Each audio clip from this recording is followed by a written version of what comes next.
নিজের বউ যখন মাতাল প্রেমিকের ঘরে। সন্ধ্যের ছায়া। রাতের নিস্তব্ধতা ভেঙে মোবাইলের বার্তাটোন বেজে উঠল। অর্পণ ফোন হাতে নিয়ে দেখল তার স্ত্রী মেঘলার ফোন থেকে একটি মেসেজ এসেছে। অদ্ভুতভাবে বার্তাটি তার জন্য ছিল না, বরং কাউকে পাঠানোর ভুল হয়েছিল। আজ রাতে তোমার বাসায় দেখবে, অপেক্ষায় থাকবো। অর্পণ ভ্রু কুঁচকে তাকালো। কার জন্য এই বার্তা? কেনই বা মেঘলা গভীর রাতে কারোর সঙ্গে দেখা করতে যাবে? সন্দেহের বীজ তার মনে অঙ্কুরিত হলো। অর্পণ জানত মেঘলা স্বাধীনচেতা নারী, বন্ধু বান্ধবের সঙ্গে মিশতে ভালোবাসে। কিন্তু এই গভীর রাতে কাউকে এমন বার্তা পাঠানো কি স্বাভাবিক? তার মনের মধ্যে দোলাচল শুরু হলো। সে কিছু না ভেবেই বাইরে বেরিয়ে পড়ল। অন্ধকার রাস্তায় হাঁটতে হাঁটতে মেঘলাকে খুঁজতে লাগলো। অবশেষে এক বিলাসবহুল অ্যাপার্টমেন্টের সামনে এসে দাঁড়ালো। ভেতরে চোখ রাখতেই দেখল মেঘলা এক তরুণের সঙ্গে হাসাহাসি করছে। ছেলেটি তার গ্লাসে পানীয় ঢেলে দিচ্ছে আর মেঘলা আনন্দের সঙ্গে তা গ্রহণ করছে। অর্পণের চোখ বিস্ফোরিত হয়ে গেল। বিশ্বাসের ভাঙন। অর্পণ দরজা ঠেলে ঢুকতেই মেঘলা চমকে উঠল।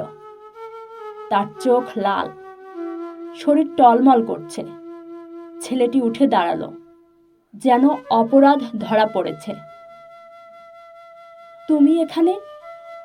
মেঘলার কণ্ঠে অবাক ভাব। অর্পণের কণ্ঠ কঠোর হয়ে উঠল। তোমাকে তো বাসায় থাকার কথা ছিল, এখানে কি করছো? মেঘলা কিছু বলার আগেই ছেলেটি হেসে বলল, ও শুধু আমার বন্ধু, একটু আনন্দ করছিলাম, এতে দোষ কোথায়? অর্পণের মনের রাগ তখন দাও দাও করে জ্বলছিল। বন্ধুত্বের নাম করে এইভাবে গভীর রাতে মদ খাওয়া, তোমার কি লজ্জা নেই? সে গর্জে উঠল। মেঘলা অস্পষ্ট গলায় বলল, অর্পণ, তুমি সব ভুল বুঝছো। আমি শুধু। বাক্য শেষ করার আগেই সে টলমল করে পড়ে গেল। অর্পণ এগিয়ে গিয়ে মেঘলাকে ধরল। সে গভীরভাবে চোখে তাকালো। মেঘলার চোখের ভাষা কি লজ্জার নাকি অনুশোচনার সে বুঝতে পারল না, কিন্তু তার বিশ্বাসের ভিত নড়ে গেছে।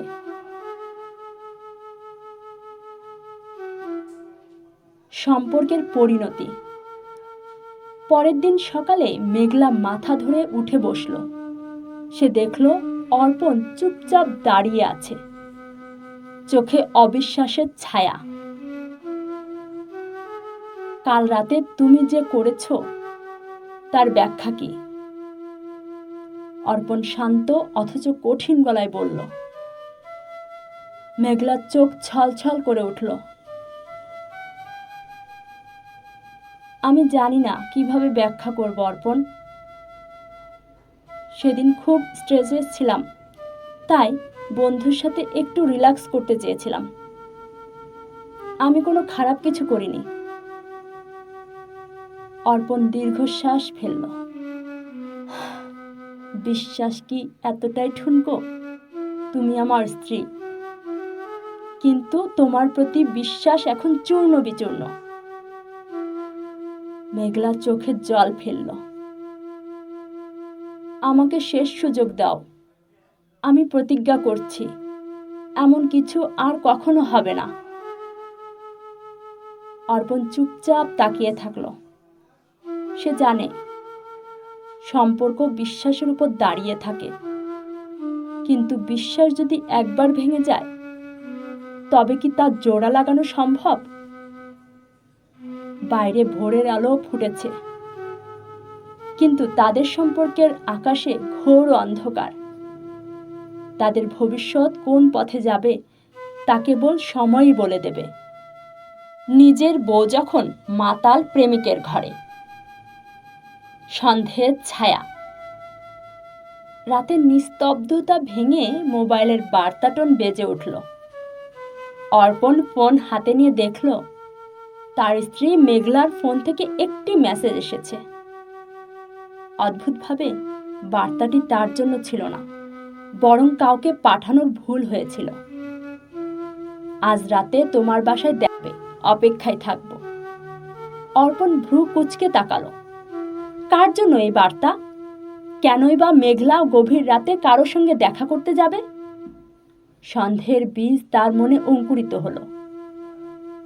অর্পণ জানত মেঘলা স্বাধীনচেতা নারী, বন্ধু বান্ধবের সঙ্গে মিশতে ভালোবাসে। কিন্তু এই গভীর রাতে কাউকে এমন বার্তা পাঠানো কি স্বাভাবিক? তার মনের মধ্যে দোলাচল শুরু হলো। সে কিছু না ভেবেই বাইরে বেরিয়ে পড়ল। অন্ধকার রাস্তায় হাঁটতে হাঁটতে মেঘলাকে খুঁজতে লাগলো। অবশেষে এক বিলাসবহুল অ্যাপার্টমেন্টের সামনে এসে দাঁড়ালো। ভেতরে চোখ রাখতেই দেখল মেঘলা এক তরুণের সঙ্গে হাসাহাসি করছে। ছেলেটি তার গ্লাসে পানীয় ঢেলে দিচ্ছে আর মেঘলা আনন্দের সঙ্গে তা গ্রহণ করছে। অর্পণের চোখ বিস্ফোরিত হয়ে গেল। বিশ্বাসের ভাঙন। অর্পণ দরজা ঠেলে ঢুকতেই মেঘলা চমকে উঠল। তার চোখ লাল, শরীর টলমল করছে। ছেলেটি উঠে দাঁড়ালো, যেন অপরাধ ধরা পড়েছে। তুমি এখানে? মেঘলার কণ্ঠে অবাক ভাব। অর্পণের কণ্ঠ কঠোর হয়ে উঠল। তোমাকে তো বাসায় থাকার কথা ছিল, এখানে কি করছো? মেঘলা কিছু বলার আগে ছেলেটি হেসে বলল, ও শুধু আমার বন্ধু, একটু আনন্দ করছিলাম, এতে দোষ কোথায়? অর্পণের মনের রাগ তখন দাও দাও করে জ্বলছিল। বন্ধুত্বের নাম করে এইভাবে গভীর রাতে মদ খাওয়া, তোমার কি লজ্জা নেই? সে গর্জে উঠল। মেঘলা অস্পষ্ট গলায় বলল, অর্পণ, তুমি সব ভুল বুঝছো। আমি শুধু। বাক্য শেষ করার আগে সে টলমল করে পড়ে গেল। অর্পণ এগিয়ে গিয়ে মেঘলাকে ধরল। সে গভীরভাবে চোখে তাকালো। মেঘলার চোখের ভাষা কি লজ্জার নাকি অনুশোচনার সে বুঝতে পারল না, কিন্তু তার বিশ্বাসের ভিত নড়ে গেছে।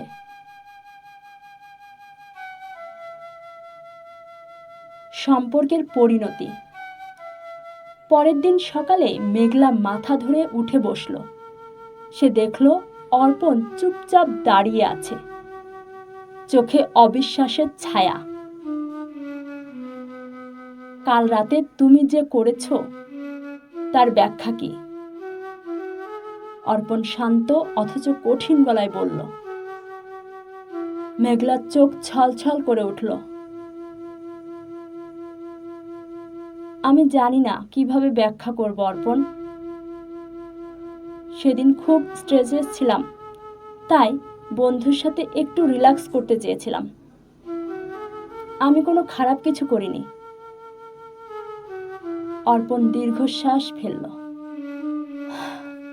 বিশ্বাস কি এতটাই ঠুনকো? তুমি আমার স্ত্রী, কিন্তু তোমার প্রতি বিশ্বাস এখন চূর্ণ বিচূর্ণ। মেঘলা চোখে জল ফেলল। আমাকে শেষ সুযোগ দাও। আমি প্রতিজ্ঞা করছি এমন কিছু আর কখনো হবে না। অর্পণ চুপচাপ তাকিয়ে থাকলো। সে জানে সম্পর্ক বিশ্বাসের উপর দাঁড়িয়ে থাকে, কিন্তু বিশ্বাস যদি একবার ভেঙে যায় তবে কি তা জোড়া লাগানো সম্ভব? বাইরে ভোরের আলো ফুটেছে, কিন্তু তাদের সম্পর্কের আকাশে ঘোর অন্ধকার। তাদের ভবিষ্যৎ কোন পথে যাবে তা কেবল সময়ই বলে দেবে। নিজের বউ যখন মাতাল প্রেমিকের ঘরে। সন্ধ্যের ছায়া। রাতের নিস্তব্ধতা ভেঙে মোবাইলের বার্তা টোন বেজে উঠল। অর্পণ ফোন হাতে নিয়ে দেখল তার স্ত্রী মেঘলার ফোন থেকে একটি মেসেজ এসেছে। অদ্ভুতভাবে বার্তাটি তার জন্য ছিল না, বরং কাউকে পাঠানোর ভুল হয়েছিল। আজ রাতে তোমার বাসায় দেখবে, অপেক্ষায় থাকবো। অর্পণ ভ্রু কুঁচকে তাকালো। কার জন্য এই বার্তা? কেনই বা মেঘলা গভীর রাতে কারো সঙ্গে দেখা করতে যাবে? সন্দেহের বীজ তার মনে অঙ্কুরিত হলো। অর্পণ জানত মেঘলা স্বাধীনচেতা নারী, বন্ধু বান্ধবের সঙ্গে মিশতে ভালোবাসে। কিন্তু এই গভীর রাতে কাউকে এমন বার্তা পাঠানো কি স্বাভাবিক? তার মনের মধ্যে দোলাচল শুরু হলো। সে কিছু না ভেবেই বাইরে বেরিয়ে পড়ল। অন্ধকার রাস্তায় হাঁটতে হাঁটতে মেঘলাকে খুঁজতে লাগলো। অবশেষে এক বিলাসবহুল অ্যাপার্টমেন্টের সামনে এসে দাঁড়ালো। ভেতরে চোখ রাখতেই দেখল মেঘলা এক তরুণের সঙ্গে হাসাহাসি করছে। ছেলেটি তার গ্লাসে পানীয় ঢেলে দিচ্ছে আর মেঘলা আনন্দের সঙ্গে তা গ্রহণ করছে। অর্পণের চোখ বিস্ফোরিত হয়ে গেল। বিশ্বাসের ভাঙন। অর্পণ দরজা ঠেলে ঢুকতেই মেঘলা চমকে উঠল। তার চোখ লাল, শরীর টলমল করছে। ছেলেটি উঠে দাঁড়ালো, যেন অপরাধ ধরা পড়েছে। তুমি এখানে? মেঘলার কণ্ঠে অবাক ভাব। অর্পণের কণ্ঠ কঠোর হয়ে উঠল। তোমাকে তো বাসায় থাকার কথা ছিল, এখানে কি করছো? মেঘলা কিছু বলার আগে ছেলেটি হেসে বলল, ও শুধু আমার বন্ধু, একটু আনন্দ করছিলাম, এতে দোষ কোথায়? অর্পণের মনের রাগ তখন দাও দাও করে জ্বলছিল। বন্ধুত্বের নাম করে এইভাবে গভীর রাতে মদ খাওয়া, তোমার কি লজ্জা নেই? সে গর্জে উঠল। মেঘলা অস্পষ্ট গলায় বলল, অর্পণ, তুমি সব ভুল বুঝছ। আমি শুধু। বাক্য শেষ করার আগে সে টলমল করে পড়ে গেল। অর্পণ এগিয়ে গিয়ে মেঘলাকে ধরল। সে গভীরভাবে চোখে তাকালো। মেঘলার চোখের ভাষা কি লজ্জার নাকি অনুশোচনার সে বুঝতে পারল না, কিন্তু তার বিশ্বাসের ভিত নড়ে গেছে।